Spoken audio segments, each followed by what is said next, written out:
আসসালামু আলাইকুম ওয়া রাহমাতুল্লাহ। আলহামদুলিল্লাহি রাব্বিল আলামিন। আসসালাতু ওয়াসসালামু আলা সাইয়্যিদিল মুরসালিন ওয়া আলা আলিহি ওয়া সাহবিহি আজমাইন। এটিএন বাংলার সুপ্রিয় দর্শক, মাহে রমাদানে এটিএন বাংলার বিশেষ নিবেদন পেট্রোল ও পাম্প নিবেদিত বিজ্ঞানময় আল কোরআন আপনাদের স্বাগত জানাচ্ছি। Powered by HM steel. আমাদের co sponsor Halda valley, Phulkoli, Diamond cement এবং এন মোহাম্মদ গ্রুপ।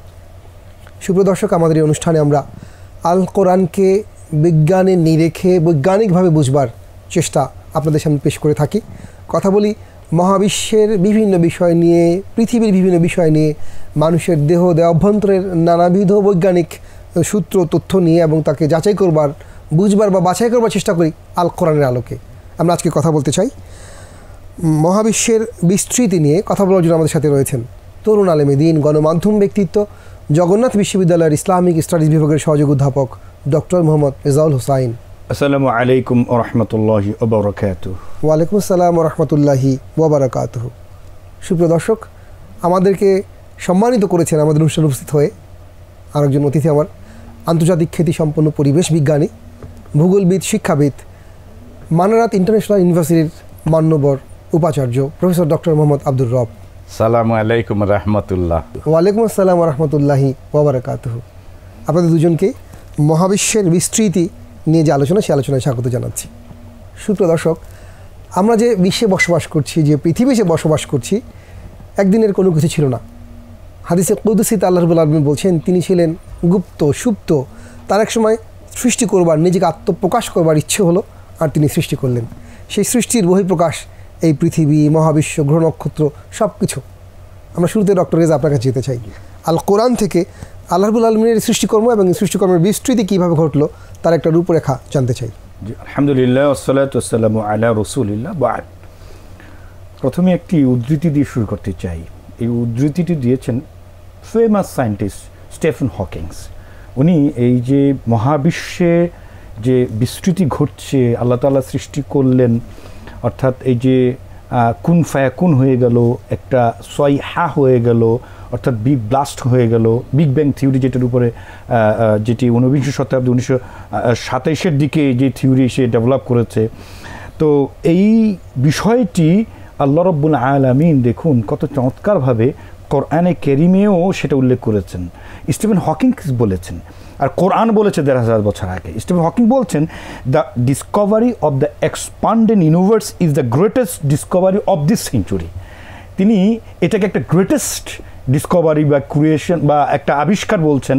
এই যে মহাবিশ্বের যে বিস্তৃতি ঘটে সৃষ্টির পর, এই যে এক্সপানশন হয়, এটাকে একটা বিশাল বড় একটা ডিসকভার বলছেন এই শতাব্দীর। অথচ আল্লাহ রাব্বুল আলামিন কোরআন এটি ১,৫০০ বছর আগে এই কথাটির ইঙ্গিত দিয়েছেন। কিভাবে দিয়েছেন আমি উদ্ধৃত করছি। আল্লাহ পাক কোরআনে বলছেন, এটি সূরা জারিয়াতের ৪৭ নম্বর আয়াত। আল্লাহ পাক বলছেন, ওয়াস-সামাআ বানাইনা বিআইদিন ওয়া ইন্না লামুসিউন। এখানে আল্লাহ তাআলা বলেছেন ওয়া ইন্না লামুসিউন। এখানে চমৎকারভাবে এই যে সম্প্রসারণ, বিস্তৃতি ঘটছে সৃষ্টির, মহাবিশ্বের, এই মহাজগতের, এই কথাটি আল্লাহ তাআলা বলেছেন। ওই যে আমি আগেও বলেছিলাম যে এই আল্লাহ পাক এই সৃষ্টি জগৎকে পরিভাষাগত বোঝানোর জন্য আকাশকে বুঝিয়েছেন, আর্থকে বুঝিয়েছেন। এখন আল্লাহ তাআলা বলছেন যে আমি প্রচণ্ড ক্ষমতা বলে আমি আকাশ সৃষ্টি করেছি এবং ও ইন্না লামুসিউন, আমি এই সব কিছু এর সম্প্রসারণ ঘটিয়ে চলেছি। আল্লাহু আকবার। তো সম্প্রসারণ ঘটিয়েছি, অর্থাৎ এই যে একটি জায়গা থেকে একটি ব্লাস্ট হয়ে সেখান থেকে যে এটা মানে এমন না যে সেখানে পড়ে আছে বা সেটা সংকোচন হচ্ছে। হ্যাঁ, সংকোচন হবে, এটারও একটা সংকোচন হবে, কোনো একদিন এটা পরিসমাপ্তি করবে। সময় যখন আল্লাহ পাক সেটা তা আল্লাহ তাআলা নির্দিষ্ট সময় ইজা জা আজাল, যখন আজাল হবে তখন সেটা হয়ে যাবে। কিন্তু এটার যে সম্প্রসারণ, এক্সপানশন, সেই কথাটি আল্লাহ তাআলা এখানে বলেছেন, ও ইন্না লামুসিউন, আমি এটা সম্প্রসারণ করে চলছি। এবং আরেকটি আয়াতের দিকে যদি তাকাই, সূরা ফাতিরের ২১ নম্বর আয়াত, আল্লাহ তাআলা বলছেন, ইয়াজিদু ফিল খালকি মা ইয়াশাউ ইন্নাল্লাহা আলা কুল্লি শাইইন কাদির। সুবহানাল্লাহ। আল্লাহ পাক বলছেন, আমি আমার সৃষ্টিকে, অর্থাৎ আল্লাহ তার সৃষ্টিকে কি করছেন, ইয়াজিদ ফিল খালকি মা ইয়াশা, যেভাবে ইচ্ছে তিনি বাড়ায় দেন। অর্থাৎ যে কোনো সৃষ্টি, একেবারে মহাবিশ্বের কুল কায়নাতের সকল কিছু আল্লাহ পাক বলছেন আমি যেভাবে ইচ্ছা, অর্থাৎ মা ইয়াশা, আল্লাহ যেভাবে চান সেভাবে বাড়াচ্ছেন। এটা আল্লাহ তাআলার, এটা হচ্ছে কুদরত, এটা হচ্ছে আল্লাহ তাআলার যে সবচেয়ে বড় ক্ষমতাবান, সেটার হচ্ছে নজির। আল্লাহ যেভাবে হচ্ছে সেটা বানান, আলা কুল্লি শাইইন কাদির। এই জন্য এই যে এই বিষয়ের উপরে, এই জন্য আল্লাহ পাক বলছেন যে আমি এই যে গ্রহ নক্ষত্র, এই মহাকাশ, মহাবিশ্ব এবং এই যে স্যার বলেন যে গ্যালাক্সি, সূর্য, নক্ষত্র, এই যে হাজার হাজার লক্ষ লক্ষ কোটি কোটি, যেগুলোর আসলে এক্স্যাক্টলি সংখ্যা নির্ণয় করা খুব কঠিন।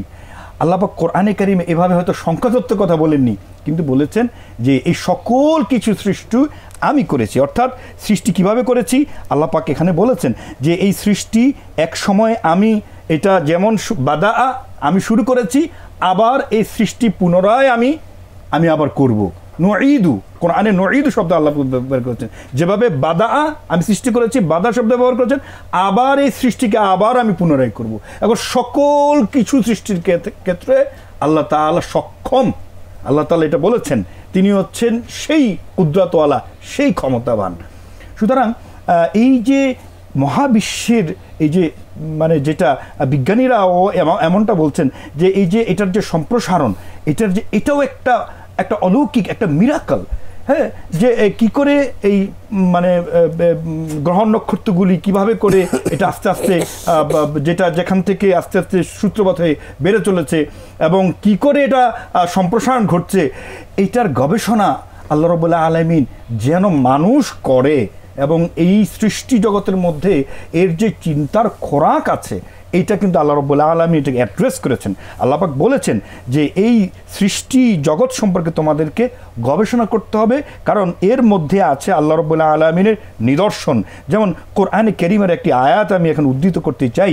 আল্লাহ পাক এখানে স্পষ্ট করে বলেছেন যে তোমরা এই যে এটি সূরা আলে ইমরানের 190 এবং 91 আয়াত, আল্লাযীনা ইন্না ফি খালকিস সামাওয়াতি ওয়াল আরদ, ওই যে একই কথা বললাম যে আকাশসমূহ এবং আর্থ পরিভাষাগত আল্লাহ ব্যবহার করেছেন। এই সকল আকাশসমূহ এবং এই পৃথিবী, এই যে আল্লাহ পাক নিশ্চয়ই সৃষ্টি করেছেন, ওয়াখতিলাফিল লাইল ওয়ান নাহার, এই রাতসমূহ, রাত্রি এবং দিনের যে আবর্তনের মধ্যে কি আছে?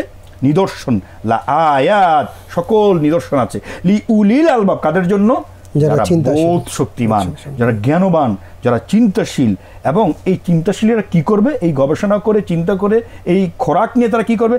তারা আল্লাযীনা ইয়াযকুরুনাল্লাহ কিয়ামান ওয়া কুউদান ওয়া আলা জুনুবিহিম ওয়া ইয়াতাফাক্কারুনা ফি খালকিস সামাওয়াতি ওয়াল আরদ, যারা দাঁড়িয়ে, বসে, শুয়ে আল্লাহকে জিকির করে, আল্লাহকে স্মরণ করে এবং তারা গবেষণা করে। অর্থাৎ আল্লাহর জিকির যদি করতে হয়, লক্ষ্য করে দেখুন মোহতারাম, এখানে একটি চমৎকার সিগনিফিকেন্স আছে। আল্লাহ বলছেন এই যে দাঁড়িয়ে, শুয়ে, বসে আল্লাহর যে জিকির, আল্লাহর যে স্মরণ, এই স্মরণের পাশাপাশি এই স্মরণটা তখনই আল্লাহর স্মরণ হবে যখন এর পরের আয়াতে আল্লাহ বলছেন যে ওয়াতাফাক্কারুনা ফি খালকিস সামাওয়াতি ওয়াল আরদ, অর্থাৎ এই যে নবমণ্ডল, ভূমণ্ডলে আল্লাহর সৃষ্টির যে নৈপুণ্যতা, এটা নিয়ে তারা চিন্তা করবে।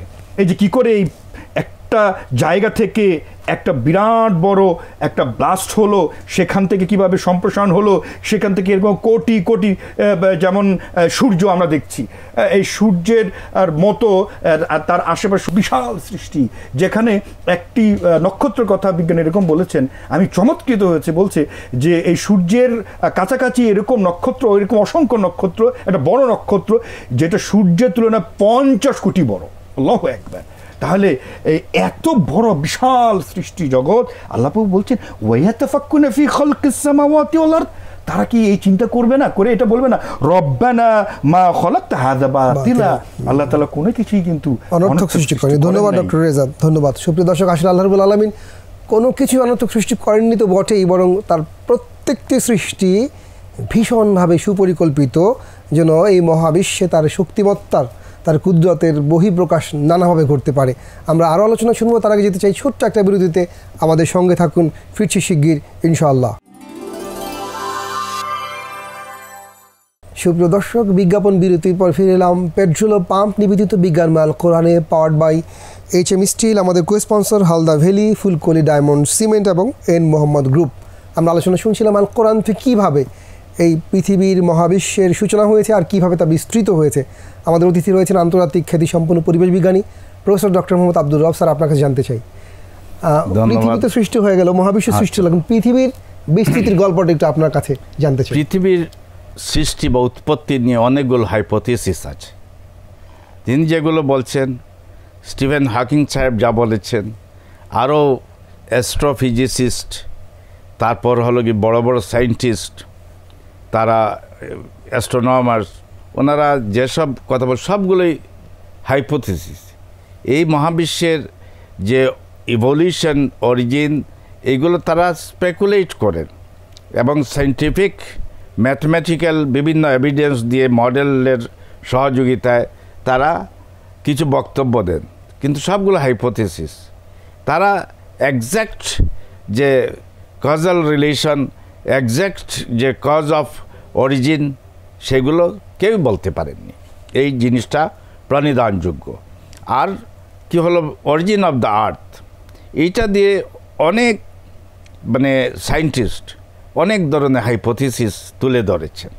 চাকতি আকারে থাকলো, গোলাকার হতে থাকলো, তারপর বিভিন্ন গ্যাস সংমিশ্রণ হয়ে কেমিক্যাল সিনথেসিস হয়ে রক্স তৈরি হলো, কোনোটা এখনও গ্যাসাস ফর্মে রয়ে গেছে। এভাবে হতে হতে গিয়ে টাইডাল হাইপোথিসিস বলে যে পৃথিবীর উৎপত্তি হয়েছে। আবার বললেন যে বিগ ব্যাং হাইপোথিসিস, একটা বিরাট বিস্ফোরণের মাধ্যমে এই সারা ইউনিভার্স তৈরি হয়েছিল।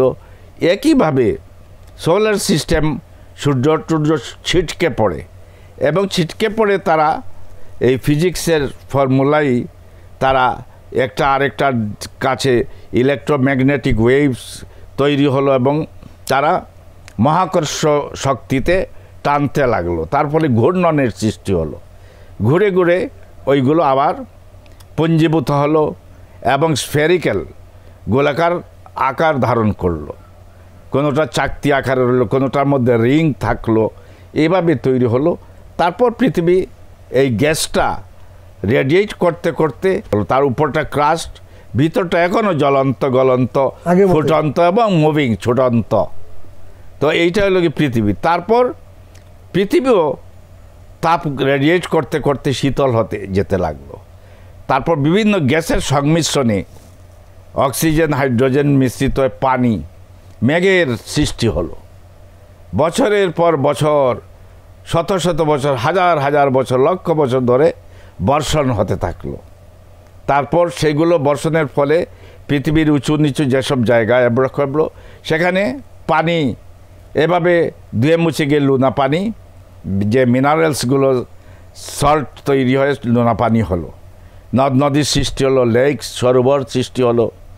তারপরে আল্লাহ সৃষ্টি করলেন। আমরা বিশ্বাসী, যারা বিশ্বাস করি যে মানুষের কল্যাণের জন্য ফ্লোরা ফোনা, আর ডারউইনবাদী বিশ্লেষণে বলে যে তারা এই অ্যামিনো অ্যাসিড থেকে 21 অ্যামিবা প্রোটোপ্লাজমের মাধ্যমে প্রাণের উদ্ভব ঘটল।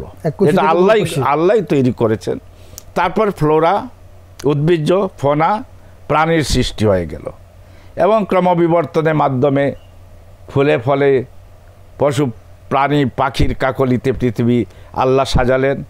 আল্লাহ মানুষকে তৈরি করলেন, ব্যাস থেকে মানুষকে পাঠালেন এবং আজ আমরা এখানে ছড়িয়ে ছিটিয়ে আছি। পৃথিবীকে মানুষের জন্য সহনশীল শীতল করলেন, মেঘ ঢাললেন কোথাও, পাহাড়ে বরফের টুপি দিলেন এবং পৃথিবীর আবর্তন তারপর বিবর্তন হতে লাগলো। এগুলো আল্লাহই করছেন। তার মাধ্যমে মানুষের কল্যাণ, মানুষের জন্য বেশি গরমও না, মানুষটা বেশি ঠান্ডাও না। এইভাবে সারা পৃথিবীতে বৈচিত্র্যময় পরিস্থিতি, পরিবেশ এবং উপাদান দিয়ে সাজালেন। এইটাই হলো কি পৃথিবীর সংক্ষেপে 5 মিনিটের মধ্যে the origin of the earth. এটা আল্লাহ সুবহান ও তাআলার অমোঘ ক্ষমতা মাধ্যমে এটা রূপ লাভ করেছে। একটা কোরআনে আয়াত যুক্ত করতে চাই মহতারাম। আল্লাহ রাব্বুল আলামিন স্যার যে চমৎকার করে বললেন যে মানুষ এই জ্ঞান অর্জন করবে, এই বিজ্ঞানের এই যে অগ্রযাত্রা, এই যে অ্যাডভান্স নলেজ আবিষ্কার জানবে, কিন্তু মানুষের একটা ক্ষমতার সীমাবদ্ধতা আছে। কারণ আল্লাহ পাক কোরআন সূরা আর রহমান 33 মধ্যে চ্যালেঞ্জ করেছে মানুষের জন্য, জিন জাতির জন্য, ইয়া মা'শারাল জিন্নি ওয়াল ইনস ইন ইসতাতা'তুম আন তানফুযু মিন আকতারিস সামাওয়াতি ওয়াল আরদ ফানফুযু লা তানফুযুনা ইল্লা বিসুলতান। মানুষকে আল্লাহ বলছেন, জিনকে বলছেন যে নবমণ্ডল ভূমণ্ডল পারলে তোমরা এই সীমানা অতিক্রম করো তো দেখি, এই ক্ষমতা তোমার আছে কি না। আল্লাহ পাক বলছেন যে না, তোমরা লা তানফুযু, তোমরা এইটা লা তানফুযুনা ইল্লা বিসুলতান, আল্লাহর যে এই সার্বভৌমতা, আল্লাহর যে এই সীমানা, আল্লাহর যে এই যে মহাশূন্য স্পেস, এই যে মহাকাশ, এর মধ্যে তোমরা যেতে পারবে না। মানুষ আজকে যাদের গিয়েছে বা মঙ্গল গ্রহে যাওয়ার হয়তো চেষ্টা করছে, কিন্তু আল্লাহ পাক এখানে চ্যালেঞ্জ করেছেন যে তোমরা কতটুকু যেতে পারবে, কতটুকু তোমার ক্ষমতা আছে। অর্থাৎ এই সকল কিছুর মধ্যেই আমাদের একটা উপলব্ধি এখানে আনতেই হবে, সেটা হচ্ছে যে এই বিজ্ঞানের জয়যাত্রা যত আগাতে থাকবে, জ্ঞান যত বিকশিত হবে, আমরা আল্লাহ পাকের প্রতি যেন সুজুদে আমরা অবনত চিত্তে যেতে হয়ে যাই। কত বড় স্রষ্টা, কত বড় রব আল্লাহ পাক আমাদের সৃষ্টি করেছেন, এবং তার কাছে নতজানু হওয়া, এটাই হবে আমাদের রমাদানের সবচেয়ে বড় শিক্ষা। অনেক ধন্যবাদ ডক্টর রেজা স্যার। আমরা আপনার কাছে আবার একটু যেতে চাই। সেটা হলো, আমরা তো জানলাম যে মহাবিশ্ব নিয়ত সম্প্রসারণশীল, বিস্তৃত হচ্ছে, এখনও কি এই প্রক্রিয়া অব্যাহত আছে নাকি, কি ব্যাপারটা কেমন? যে মহাবিশ্ব যেটা ইউনিভার্স, যেটা আউটার স্পেস, সেলেস্টিয়াল বডিজ, সেটা বিজ্ঞানও বলে, আল্লাহ বলেছেন ক্রম মানে এভার এক্সপান্ডিং ইউনিভার্স, বিস্তৃত হচ্ছে। এক্স্যাক্টলি, এটা হচ্ছে কারণ এর প্রান্ত সীমা, তারপর হলো কি তার আউটার মানে স্পেসে, যেটা ইউনিভার্সের ওই প্রান্ত, সেখান পর্যন্ত আমাদের জ্ঞান যেতে পারে না। আমরা অনুমান করতে পারি, কিন্তু আমরা ওখানে যেতে পারি। কিন্তু এটা যে আমরা লাইট এমিশন, লাইট যে এক মানে গ্যালাক্সি থেকে অন্য জায়গায় এক এই মানে স্টার থেকে পৃথিবীতে আসছে, এর ডিস্টেন্স, টাইম, এইগুলো দেখে আমরা ম্যাথমেটিক্যালি বা মডেলের সাহায্যে অনুমান করতে পারি যে এটা কত বড় এবং এভার এক্সপান্ডিং। এইগুলো হলো কি স্পেকুলেশন, কিন্তু on the basis of scientific reasoning. কিন্তু এক্স্যাক্ট সিচুয়েশনটা এখনও কোনো অ্যাস্ট্রোফিজিসিস্ট, ম্যাথমেটিশিয়ান তারা আবিষ্কার করতে পারে। এই যে স্টিফেন হকিং, তিনিও বলছেন যে এই যে মহাবিশ্ব, যেগুলোর মধ্যে আমি বিগ ব্যাংয়ের কথা বললাম, তারপর যে ডার্ক ম্যাটারের কথা বলছি, তারপর হলো কি যে পৃথিবী যে খুব সংকুচিত হবে, সম্প্রসারিত হবে, এইগুলো উনি বলেছেন, এবং উনি অত্যন্ত সায়েন্টিফিক্যালি বলেছেন। কিন্তু এটাও স্বীকার করেছেন কোনো একটা শক্তি, তিনি তো সংশয়বাদী বা জড়বাদী ছিলেন, তিনি আল্লাহর কথা না বলে বলছে কোনো একটা শক্তি অত্যন্ত বৈজ্ঞানিকত্ব, বিচক্ষণতার এবং মানে ক্যালকুলেটিভ, সূক্ষ্মভাবে সেইগুলো নিয়ন্ত্রণ করছে। সেই শক্তিটা কি আমি জানি না, আমরা যারা উনি বলেছেন। অনেক ধন্যবাদ স্যার, ধন্যবাদ ডক্টর, আপনাকেও। সুপ্রিয় দর্শক, আসলে আল্লাহ রাব্বুল আলামিন আমাদের সুখের জন্য, আমাদের স্বস্তির জন্য, আমাদের বসবাসের উপযোগী করে মহাবিশ্ব সৃষ্টি করেছেন, এবং সৃষ্টি করেই থামেননি। আমরা যেমন প্রতিনিয়ত বিস্তৃত হচ্ছি, সংখ্যায় বাড়ছি, আল্লাহ রাব্বুল আলামিন তার বিশ্বকে আমাদের সাথে সঙ্গতি রেখেই বা তার চেয়ে বহুগুণ বাড়িয়ে পৃথিবীকে, মহাবিশ্বকে বিস্তৃত করছেন। আমরা যদি আল কোরআনকে কোরআনের মতো করে, কোরআনের ভাষায় বুঝবার চেষ্টা করি, রমাদানকে কাজে লাগাই, তাহলে আসলে আমাদের বিস্ময়ভূত হয়ে জানতে হবে, বুঝতে হবে, স্বীকার করতে হবে আসলেই তিনি রব, যিনি আমাদের সব। আল্লাহ রাব্বুল আলামিন আমাদেরকে এই রমাদানে সেই চেতনা উদ্দীপ্ত করুন, আশাবাদ ব্যক্ত করে শেষ করছি। ওয়াসসালামু আলাইকুম ওয়া রাহমাতুল্লাহি ওয়া বারাকাতুহু।